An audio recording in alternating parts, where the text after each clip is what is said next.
bon matin sur les antennes de la Radio Nationale du Mali, les 7h à Bamako, même heure dans la cité du Méguétan.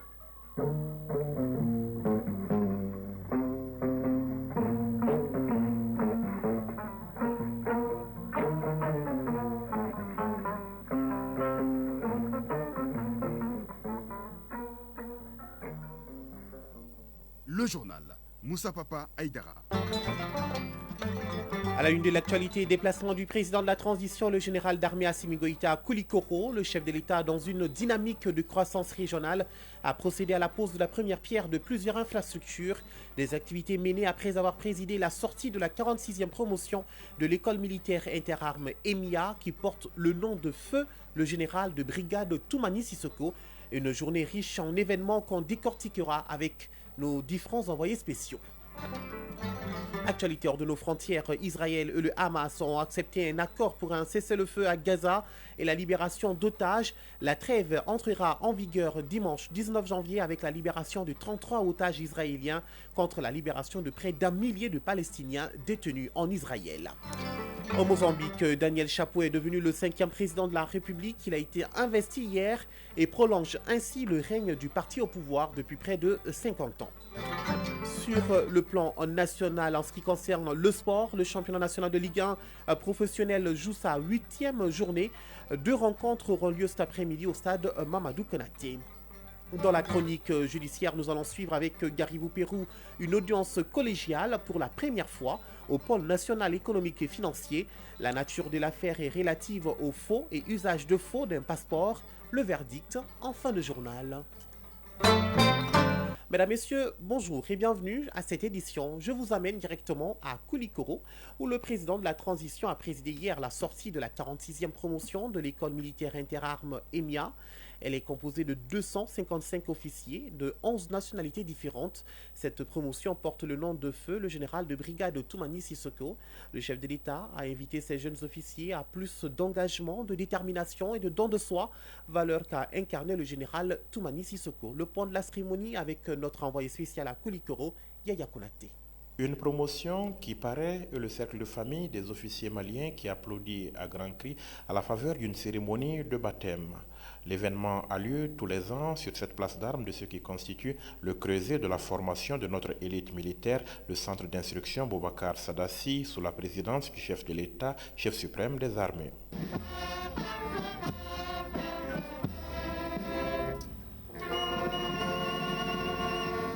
Les honneurs rendus à qui de droit, les acteurs du jour peuvent effectuer leur entrée en scène. 255 jusque-là, élèves officiers d'active, 11 nationalités, passés entre des mains expertes d'instructeurs pendant 1 ou 2 ans, selon que l'on soit du cycle normal ou spécial, pour en faire des officiers aguerris, aptes à commander et à servir. Un exercice devenu routine pour le centre d'instruction Boubacar Sadassi. Colonel-major Aboubakar Sermé, commandant du centre d'instruction Boubacar Sadassi. Le centre d'instruction Boubacar Sadassi de Koulikoro, sa mission fondamentale est de transformer les jeunes hommes et femmes prometteurs en officiers compétents, capables de commander, d'inspirer et de protéger. Une cérémonie de baptême, l'aboutissement donc d'un parcours de formation, un passage du statut d'élève officier à officier avec ses symboles. Parmi eux, le baptême proprement dit de la promotion qui portera le nom de feu le général de brigade Toumani Sissoko. Général de division Oumar Diarra, chef d'état-major général des armées. En attribuant le nom du feu général de brigade Toumani Sissoko à la 46e promotion de l'école militaire interarmes, vous rendez un brillant hommage à cet illustre serviteur de l'État. Ce soir invite les nouveaux officiers à s'inspirer de son parcours exemplaire, marqué par un dévouement sans faille envers sa patrie, comme militaire et diplomate. Parmi les temps forts de cette cérémonie, la présentation du major de la 46e promotion, le sous-lieutenant Machambou Sanou, qui s'est distingué avec une moyenne de 16,44 sur 20, la remise des épaulettes et la prestation de serment. Nous, officiers de la promotion générale de brigade Toumani Sissoko, jurons. Général de division Omar Diarra, chef d'état-major général des armées. En revêtant l'uniforme, vous avez choisi de servir votre pays avec honneur et dévouement. en assumant la noble mission de défendre nos valeurs, notre souveraineté et l'intégrité de notre territoire.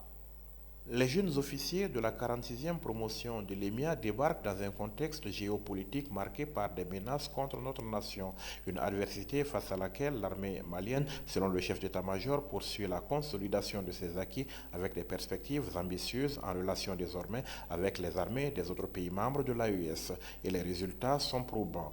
L'espoir suscité par la création de la Confédération de l'Alliance des États du Sahel, AES, se concrétise quotidiennement par les efforts de mutualisation des moyens qui mettent en œuvre une force conjointe pour une coordination efficace des opérations sur l'ensemble du territoire sahélien, désormais unifié. Le chef de l'État, chef suprême des armées, de son côté, a salué les résultats engrangés par les FAMA avant d'appeler les nouveaux promus à plus d'engagement. Général d'armée Assimi Goïta. Aujourd'hui, c'est un jour important au regard du nombre de jeunes officiers. Non seulement ces jeunes officiers ont été formés au commandement des hommes, mais surtout à la réalité du terrain qui est aujourd'hui dominée par des grandes opérations offensives contre les groupes armés terroristes. Et je voudrais, de passage, saluer tous les résultats, tous les succès engagés par les FAMA qui nous ont permis non seulement de détruire plusieurs bases logistiques terroristes, mais surtout de neutraliser plusieurs chefs terroristes. M'incliner devant la mémoire de tous les soldats qui sont tombés sur les quatre opérations. Aussi souhaiter prompt rétablissement aux blessés. Quant à la 46e promotion fait général de brigade Toumani Sissoko, je les demande plus d'engagement, de détermination, de don de soi. Et surtout de défendre toutes les valeurs qui ont été défendues par le feu général de brigade de Mani Sissoko.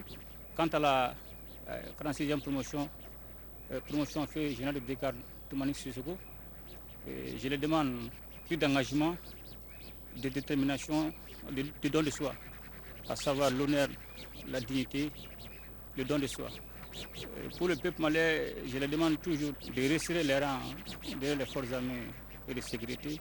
Comme on le dit, derrière toute grande nation se dresse une grande armée, et aussi saluer la résilience du peuple malien qui nous a permis aujourd'hui de monter en puissance des forces armées et de sécurité.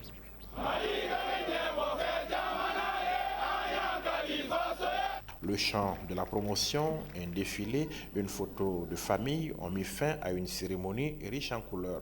L'occasion pour le chef d'état-major général des armées de réaffirmer l'engagement des FAMA à servir le peuple et à garantir sa sécurité. Bientôt un bâtiment pour garantir la sécurité également des légitimités traditionnelles. Le président de la transition, le général d'armée Assimi Goïta, a posé la première pierre de la maison des légitimités traditionnelles à Koulikoroba. Cette infrastructure sera construite pendant 6 mois. Elle sera composée de plusieurs compartiments, notamment un vestibule, des bureaux, une grande salle de réunion et d'autres espaces. Les autorités coutumières de Koulikoro ont salué et remercié le chef de l'État pour cette belle initiative qui vise à restaurer l'autorité à la base. De Koulikoro, Boubacar Sissoko et Amadou Tchokari. Le président de la transition, le général d'armée Assimi Goïta, est l'homme du peuple. Il incarne l'espoir pour les Maliens qui voient en lui la résilience. La vision du général d'armée Assimi Goïta est de restaurer l'image du Malien et celle de toutes les autorités, singulièrement les légitimités traditionnelles. C'est pourquoi l'idée de construction de la maison des légitimités traditionnelles est née. Koulikoro, ville chargée d'histoire, ne pouvait que se réjouir d'une telle initiative présidentielle. Mbaye Boubacar Diarra, membre de la famille Diarra de Koulikoroba. Aujourd'hui, en valorisant la chefferie traditionnelle, on rapproche la population du pouvoir réel. Djibril Diarra, chef suprême de Méguétan. Un sentiment de fierté vers le général d'armée Assimi Goïta d'avoir valorisé la fonction des autorités traditionnelles. La future maison de légitimité traditionnelle sortira de terre 4 à 6 mois. Elle sera composée de plusieurs compartiments, notamment un vestibule, une salle de réunion et des bureaux. Alpha Diop, architecte. Il comprend bien évidemment ce qu'on appelle en Bamnakan Blou, le vestibule, une grande salle de réunion, 2 logements de passage, des toilettes extérieures, un bâtiment annexe pour une loge de gardien, et une salle dédiée à l'installation solaire. Le président de la transition, le général Assimi Goïta, a vu juste de redorer le blason de nos légitimités traditionnelles, estiment les Koulikoroa. Ceci ne demande pas mieux. Abdoulaye Fagnon Diara, président de la confrérie des chasseurs de la région de Koulikoro.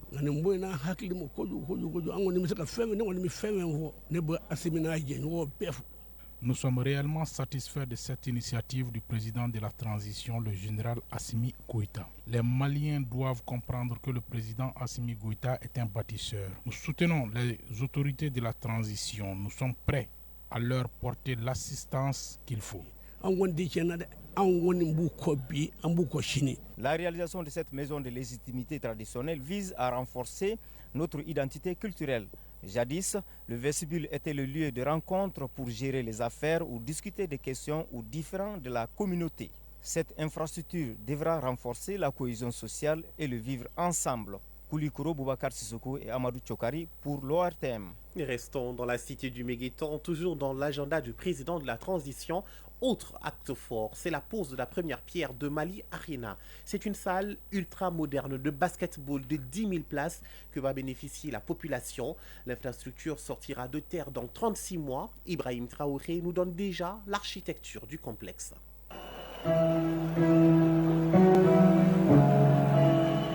Mali Arena, un futur complexe multisport.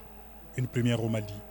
Nous sommes ici à Kayo, à l'entrée de la ville de Koulikoro. Le président de la transition vient lancer le coup d'envoi des travaux de cette infrastructure d'envergure.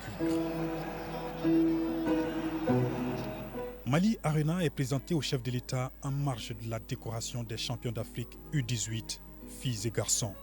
Tout un symbole. Ce centre ultramoderne sera un véritable temple du basketball et d'autres disciplines ou encore rencontres culturelles. Abdul Kassim Ibrahim Fomba, ministre de la Jeunesse et des Sports, chargé de la construction citoyenne et de l'instruction civique. Mali Arena va répondre à la demande du président de la transition de faire de 2025 l'année de la culture. C'est sous forme de calebasse. La calebasse, c'est l'hospitalité. Cette calebasse a 10 entrées pour faciliter le flux de participation des participants et des supporters. Mali Arena, c'est également une entrée VIP qui va se faire et qui est bâtie sur 3 hectares. Mali Arena est le reflet également de notre culture. Vous le verrez à l'intérieur, à l'extérieur, c'est l'emblème et c'est l'identité de notre culture malienne et de la sous-région. Mali Arena, ce sont 10 000 places sur 2 étages avec des gradins conçus pour une meilleure vue pour tout le monde. Ce sont aussi 10 salles VIP avec une capacité d'accueil de 250 invités de marque. L'infrastructure répondra aux normes internationales et va relever sans doute le niveau du pays en matière de basketball et du sport malien en général. L'ambition du président de la transition, c'est de faire du Mali le pays du sport. Nous l'avons commencé au niveau des stades et aujourd'hui nous nous attaquons au niveau du basketball. Et c'est aussi grâce à vous, grâce à vos coupes que vous nous remportez ici au Mali. Nous voulons rentabiliser nos différentes infrastructures et c'est dans ce cadre-là que tous ces espaces vont être mis à disposition. Mali Arena, cette construction de haut standing sera réalisée sur un délai de 36 mois. Le président de la transition concrétise ainsi un rêve du monde sportif malien et du basketball en particulier. Toujours dans cette lucarne du sport, en plus du basketball, le football s'est aussi fait une place dans l'objectif de ce déplacement présidentiel. Koulikoro qui dispose désormais d'un stade Mamadou Diarra H entièrement rénové. L'infrastructure a été inaugurée hier par le président de la transition, le général d'armée Assimi Goïta.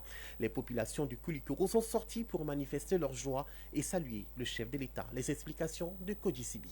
Et revoilà le stade Mamadou Diarra H de 5000 places. La mobilisation est à la hauteur de l'événement. Les autorités administratives, politiques et sportives, bref, les populations de Koulikoro sont venues célébrer l'inauguration d'un stade rénové au visage plus reluisant. Le président de la transition, le général d'armée Assimi Goïta, donateur, est accueilli dans la ferveur et mérite des honneurs et la reconnaissance. Aliou Moussa Tamboura, maire de la commune urbaine de Koulikoro. Le stade rénové de Koulikoro symbolise l'engagement du gouvernement malien à promouvoir le sport et à offrir aux jeunes maliens les moyens de s'épanouir et de réaliser leurs rêves. De la pelouse aux tribunes, en passant par les vestiaires, Le bloc administratif, les salles de sport et la salle VIP, tout est nickel pour rendre le cadre agréable. En plus, le stade Diarra H n'est plus un stade uniquement football. Il y a désormais des terrains de basketball, de handball, une piscine et une piste d'athlétisme. Le monde du sport en est le grand bénéficiaire. Eli Diarra, président du Nianan de Koulikoro. Je demande à tout un chacun, tous les sportifs de Koulikoro, pas le Nianan seulement, tous les clubs qui sont engagés en deuxième division, de tout faire pour honorer les autorités de la transition. Parce que le fait de construire de ces beaux joyaux ici à Koulikoro et que l'équipe de Koulikoro ne parvient pas à se hisser en première division, ça va vraiment nous manquer un peu. Fousseni Mariko, président de la Ligue de football de Koulikoro. C'est encore un plus pour le football de la région de Koulikoro. En plus du stade de Kati, encore un nouveau stade. On ne peut que remercier les autorités vraiment qui ont beaucoup contribué à mettre ce stade en place. Abdul Kassim Ibrahim Fomba, ministre en charge des sports. Ces genres d'infrastructures vont permettre à rehausser le niveau de nos sportifs et de nos athlètes au niveau local. Le président de la transition, il l'avait dit, il le concrétise tout le temps et ça continue. Et vraiment son amour pour le football, son amour pour les disciplines sportives, son amour pour la jeunesse, c'est vraiment sans aucun doute. Le stade Mamadou Diarra H, comme d'autres, sont désormais disponibles et dans les normes. La balle est à présent dans le camp de nos compétiteurs pour réaliser des résultats plus probants.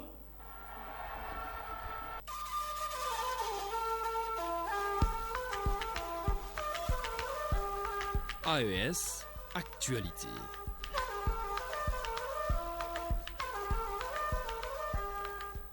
Voyons d'abord ce qui fait l'actualité au Burkina Faso. Construction du mausolée Thomas Sankara. L'architecte Djebedo Francis Kéré fait le point de l'exécution des travaux au Premier ministre burkinabé, reçu en audience par Rim Talba Jean-Emmanuel Ouedraogo.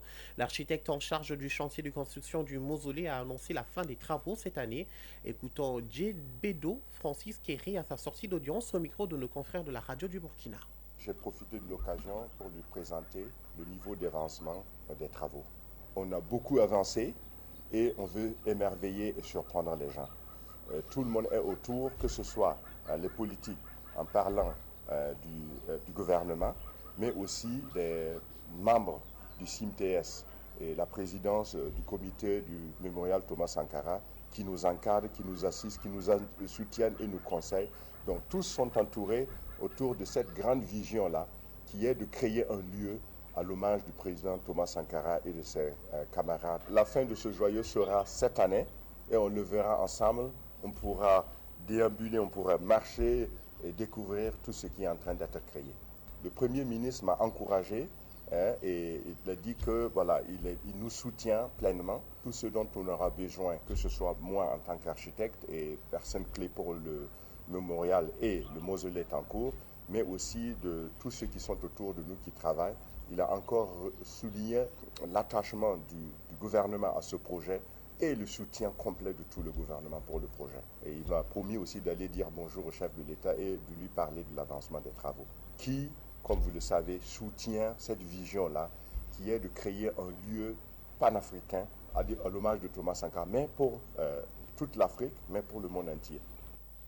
Le Niger dans l'actualité. Au terme d'une mission qu'il a conduite dans tous les départements de la région de Tawa, le coordinateur national du mouvement M62 a animé un point de presse pour dresser le bilan de sa tournée dont l'objectif est de vulgariser la vision du président du Conseil national pour la sauvegarde de la patrie, chef de l'État, le général de brigade Abdraman Tchani, vision relative au combat pour un Niger véritablement indépendant. Le résumé de James Didier de la radio du Niger.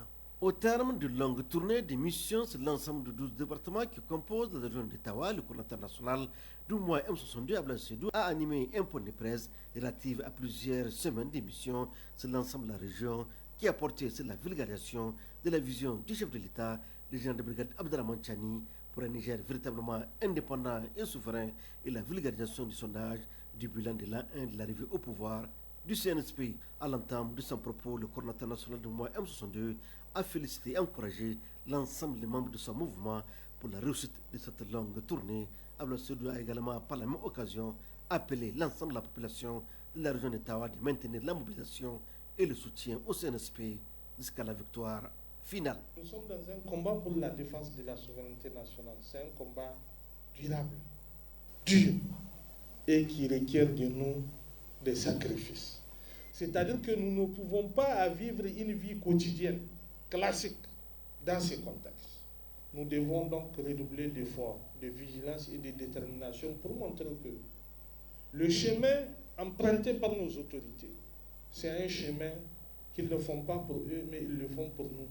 Et que nous serons les garants jusqu'à l'aboutissement des objectifs qui sont fixés à travers cette dynamique qui est la défense de notre souveraineté, l'affirmation de notre dignité et le développement de nos États à travers l'usage et le profit de nos ressources naturelles. Dans le cadre toujours de cette grande mobilisation, le coordinateur national du mouvement M62, en collaboration avec les organisations sœurs du Mali, du Burkina Faso et celles du Niger, projette d'organiser le 28 janvier 2025 sur l'ensemble du territoire national et dans l'espace AES une gigantesque manifestation de soutien à l'ensemble des chefs d'État de l'AES pour la noble mission dans laquelle la reconquête de la souveraineté et l'indépendance du Sahel. Au niveau national, nous allons agir en synergie d'action avec d'autres structures avec lesquelles nous avons l'habitude de travailler.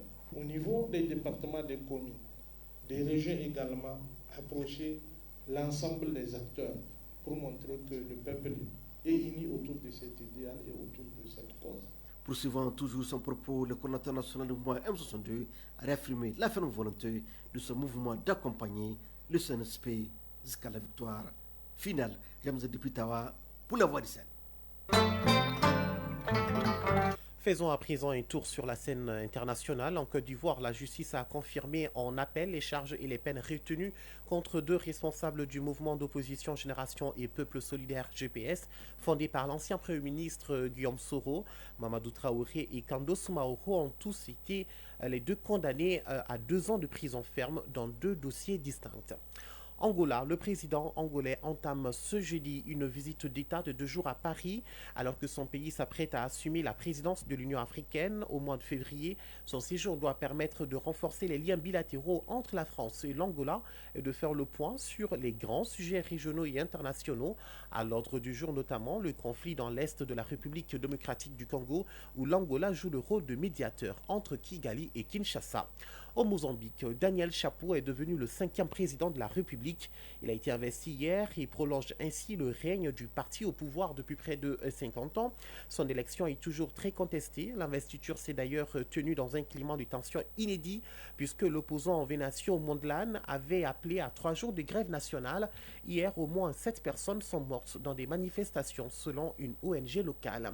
Je vous l'annonçais dans les titres, à Gaza, après 15 mois d'un conflit dévastateur dans le territoire palestinien, Israël et le Hamas ont conclu un accord de cessez-le-feu dans la bande de Gaza, ont annoncé les parties et les négociateurs, même si l'intégralité de l'accord n'a pas été diffusée et si plusieurs questions restent encore à régler selon Israël. La trêve entrera en vigueur dimanche 19 janvier avec la libération de 33 otages israéliens contre la libération de près d'1 millier de Palestiniens détenus en Israël. Et terminons par cette actualité aux États-Unis, Joe Biden a prononcé son discours d'adieu hier, discours qui est une alerte selon lui sur la dangereuse oligarchie qui prend forme. Dans un discours d'adieu sombre, Joe Biden s'est inquiété de voir l'Amérique tomber aux mains d'une oligarchie visant, sans les nommer, Donald Trump et ses multimilliardaires.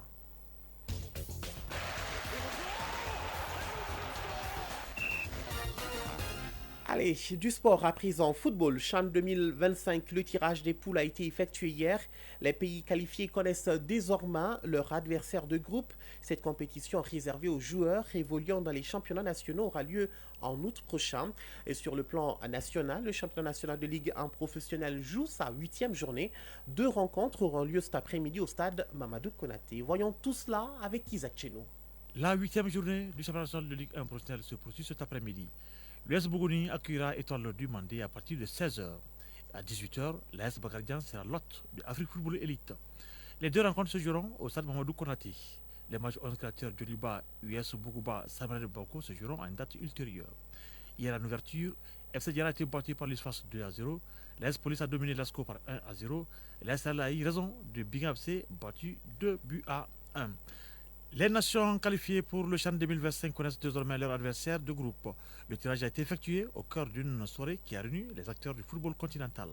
Le dit tirage a livré le verdict suivant. Groupe A, composé du Kenya, du Maroc, de l'Angola, de la RD Congo et de la Zambie. Le groupe B renferme la Tanzanie, Madagascar, la Mauritanie, le Burkina Faso et la République centrafricaine. Dans le groupe C, il y a l'Ouganda, le Niger, la Guinée et 2 autres nations qui restent encore à déterminer. Enfin, dans le groupe D, il y a le Sénégal, tenant du titre, le Congo, le Soudan, le Nigeria. Il faut noter que la compétition a été repoussée au mois d'août en raison du retard accusé dans la réalisation des infrastructures sportives. Précisons que le championnat d'Afrique des Nations de football a une nouvelle identité.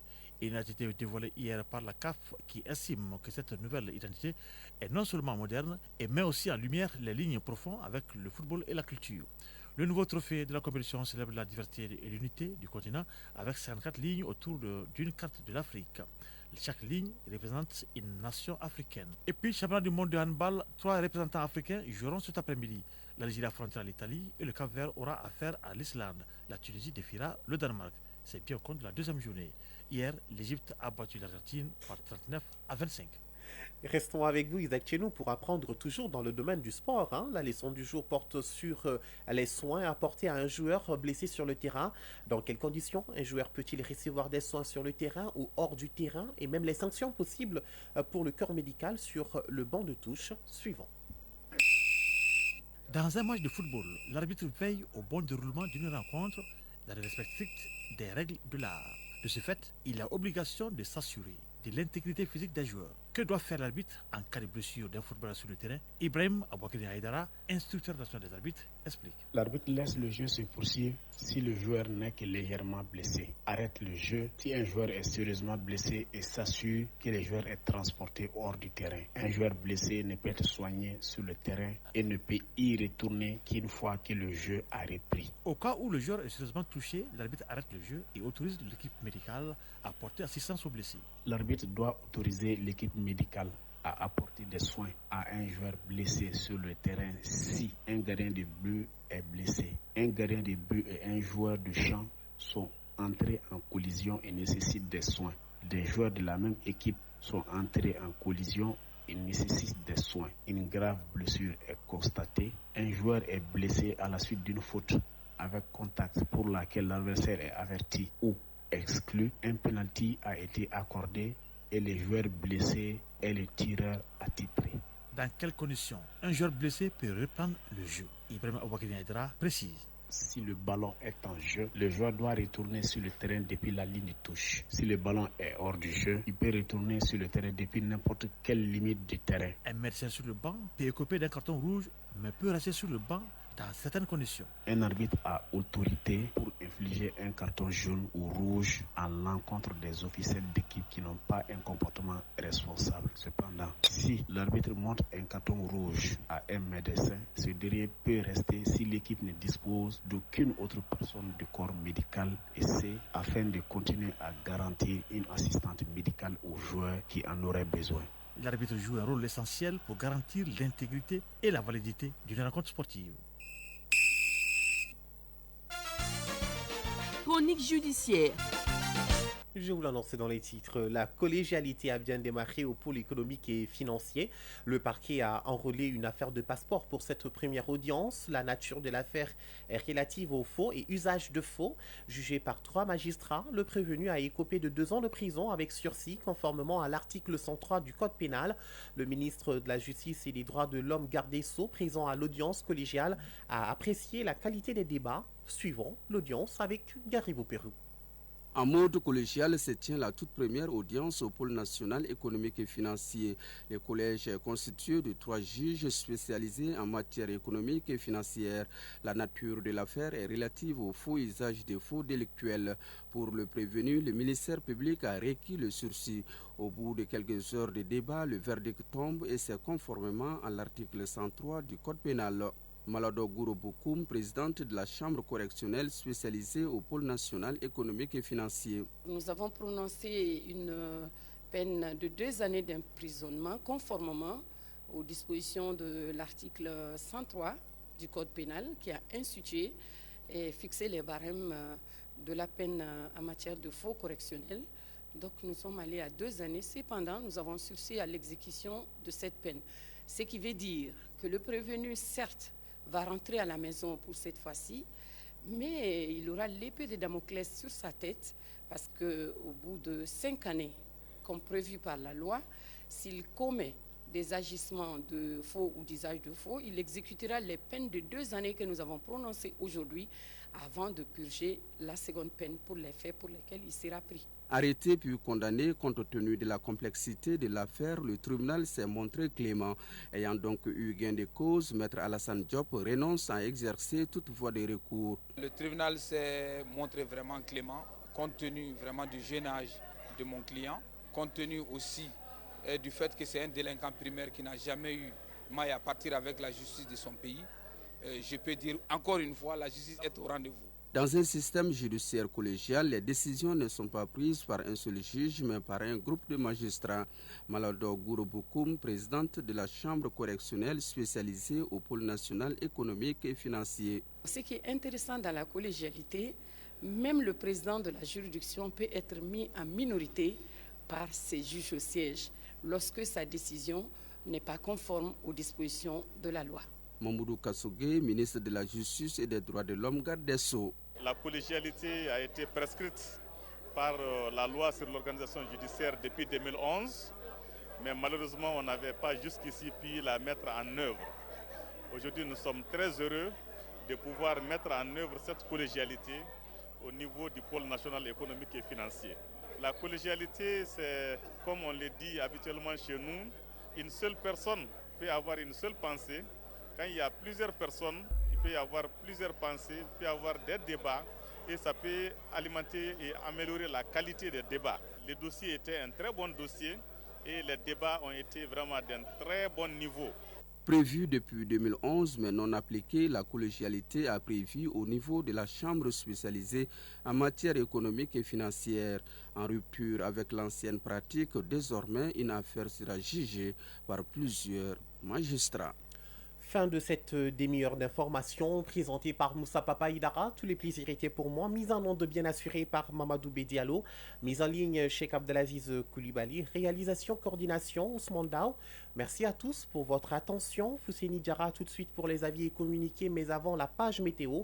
Mesdames, Messieurs, prenez soin de vous et des autres et n'oubliez surtout pas, gardez le sourire. Quoi qu'il arrive, splendide journée à tous et à très vite sur l'ORTM.